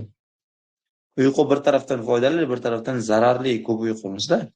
17. Kaktuslar turli xil shakl va o'lchamlarda bo'ladi. Ular odatda issiq o'lkalarda o'sadi va juda o'tkir tikanlar bilan qoplangan bo'ladi. Demak, kaktuslar haqida ma'lumot berilyapti. Muhammad Qodir aytayapti, opamning xonasida o'simlik kaktus bo'lsa kerak. Uning tikanlari ko'p. O'tkir tikanlari ko'p bo'lsa. Mana yoqda chekka surilib qolibdi-da, o'tkir degan joyi, o'tkir tikanlari ko'p. To'g'rilab ketaylik. Xo'p, opamning xonasida o'simlik kaktus o'tkir tikanlari ko'pligidan kaktus deb aytib, boshqa atirgul bo'lsa-chi? O'tkir tikanlari bor. Kaktus o'tkir tikanlari doim ham o'tkir bo'lmasligi mumkin. Xo'las, xatosini topishimiz kerak. Muhammad Qodirda xatosini topishimiz kerak. Javob uni xatosini ko'rsatmaydi. O'tkir bo'lmasligi mumkin. Yo'q. Tikansiz kaktuslar ham bo'lishi mumkin. Yo'q, bu ham emas. Xonada tikanli o'simlik saqlash yaxshi g'oya emas. Bu ham emas. Kaktusdan boshqa tikanli o'simlik ham bor bo'lishi mumkin. Masalan, atirgul. Mana shu javob to'g'ri. To'g'ri javob D. 18. Dangasalar sayyorasida barcha o'g'rilar insoflidir.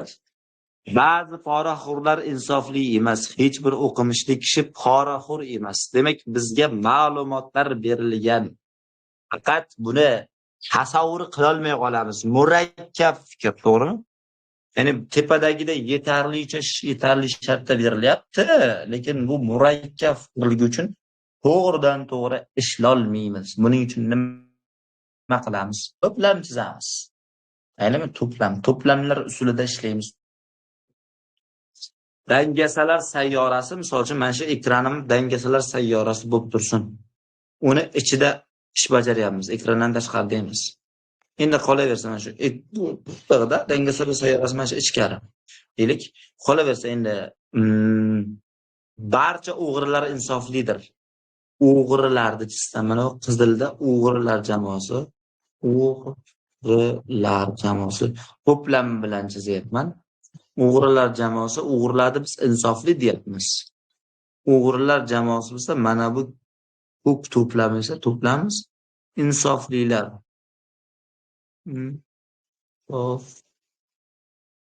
Insoflilar jamoasi. Barcha o'g'rilar insoflidir. Ba'zi poraxo'rlar insofli emas. Poraxo'rlarni bunday qilib chizamiz. Nima qaranglar? Hozir qaytaraman. Dangasalar sayyorasida barcha o'g'rilar insoflilarda ichiga kirib ketdi. Chunki o'g'rilarning hammasini insofli dedik. Demak, ichma-ich bo'ladi. O'g'rilar insoflilarda ichida turibdi.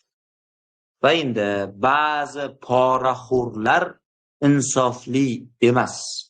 Demak, poraxo'rlar jamoasini bunday chizamiz. Mana bunaqa. Mana bunday qilib chizamiz. Mana bu poraxo'rlar jamoasi.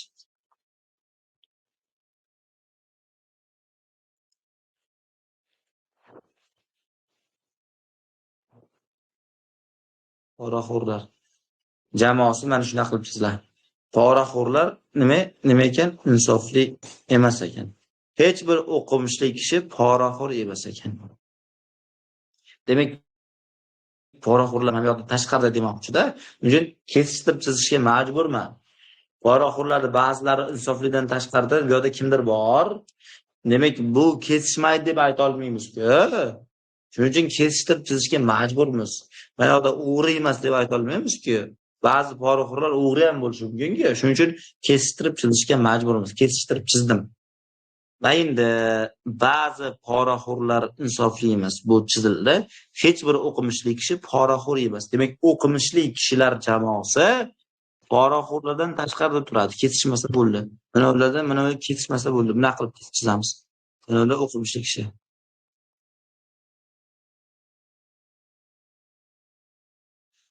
O'qimishli kishi poraxo'r emas. Demak, poraxo'rlardan tashqarida turibdi. Sariq jamoa o'qimishli kishilar jamoasi. Mana endi to'plam chizdim. Murakkab fikrga doir to'plam. Shu fikrdan qaysi biri to'g'ri? Javob: o'g'ri poraxo'r emas. Yo'qda. Mana yoqda kimdir o'g'ri poraxo'r ham bo'lib qolishi mumkin. Ayta olmaymiz buni. Barcha o'qimishli kishilar insoflidir.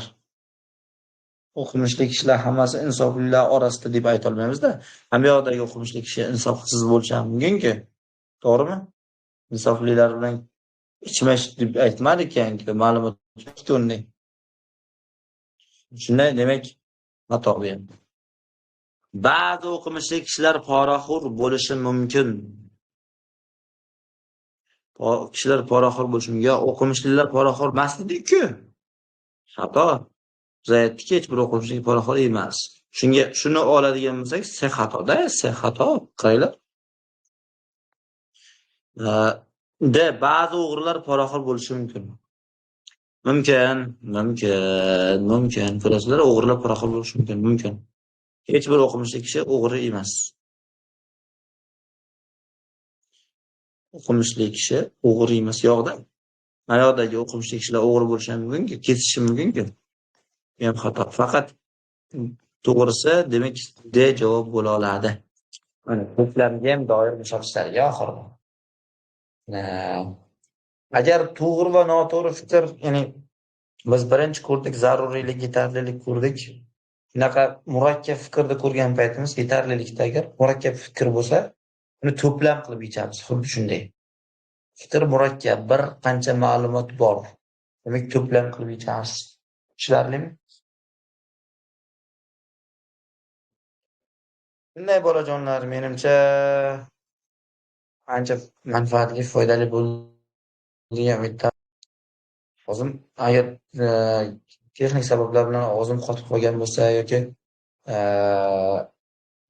nimadir kamchiliklar o'tgan bo'lsa, bizdan o'tgan kamchiliklar uchun ming bor uzr. Avvalambor kattakon rahmat. Shuncha vaqtlaringizni, qimmatli vaqtlaringizni ayirmasdan bizni kuzatganlaringiz uchun doim omon bo'linglar bolajonlar. Hurmatli ota-onalar, sizlarga ham kattakon rahmat. E'tibor uchun. Yaxshi kunlarda birga ko'rishguncha sog' bo'linglar, salomat bo'linglar, omon bo'linglar. Rahmat kattakon. Tavsiya qilayman.